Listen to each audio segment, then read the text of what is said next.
Supreme court हुआ सख्त। ICSE board सहित सभी पक्षों को नोटिस। 13 फरवरी तक बताना होगा छात्र परीक्षा कैसे देगा, बच्चों की शिक्षा बाधित न हो, सुप्रीम कोर्ट की प्राथमिकता।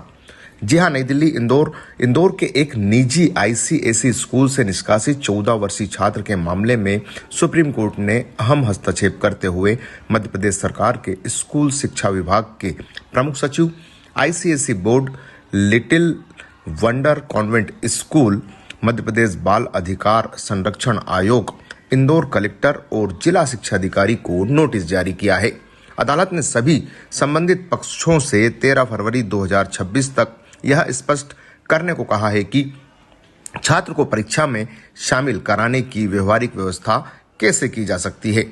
न्यायमूर्ति बी नागरत्ना और न्यायमूर्ति उजलम भुयान की पीठ ने सुनवाई के दौरान स्पष्ट किया कि बच्चे की शिक्षा बाधित नहीं होनी चाहिए और यह मामला केवल अनुशासन का है नहीं बल्कि छात्र के शैक्षणिक भविष्य से सीधे जुड़ा हुआ है, इसलिए त्वरित समाधान आवश्यक है। अदालत ने सभी प्राधिकरणों से पूछा है कि छात्र को बोर्ड परीक्षा में शामिल कराने का तरीका क्या होगा, किस संस्थान की क्या जिम्मेदारी होगी, शिक्षा जारी रखने के लिए कौन सी वैकल्पिक व्यवस्था संभव है।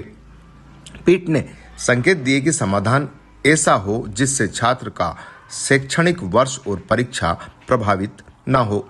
मामला इंदौर का है। हम आपको बताते हैं कि इंदौर में एक प्रकरण के तहत 14 वर्षीय छात्र पर स्कूल प्रबंधन ने यह आरोप लगाते हुए उसे स्कूल से निष्कासित कर दिया था कि उन्होंने शिक्षक का मीम बनाकर उसे सोशल मीडिया पर पोस्ट कर दिया था।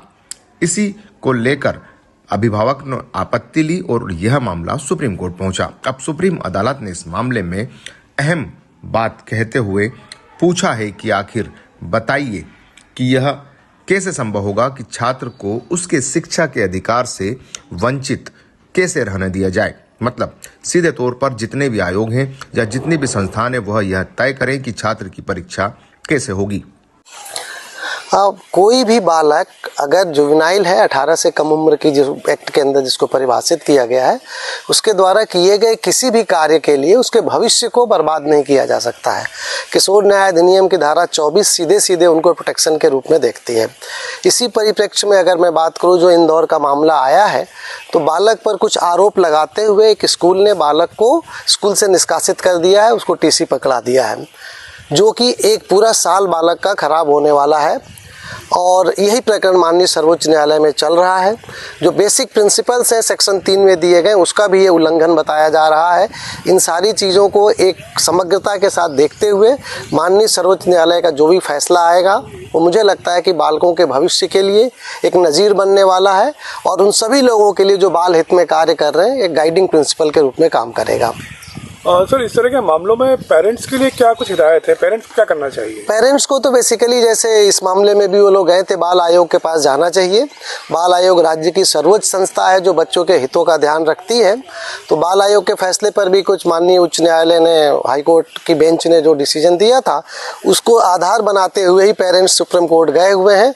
और मैं उनके पेरेंट्स को भी इसके लिए बधाई देता हूँ, क्योंकि इतनी लंबी लड़ाई उन्होंने बच्चे के हितों के लिए लड़ी है और बच्चे के हित प्रभावित हो रहे हैं। जुवेनाइल जस्टिस एक्ट की धारा 75 के तहत ये कहीं न कहीं अपराध की श्रेणी में आता है।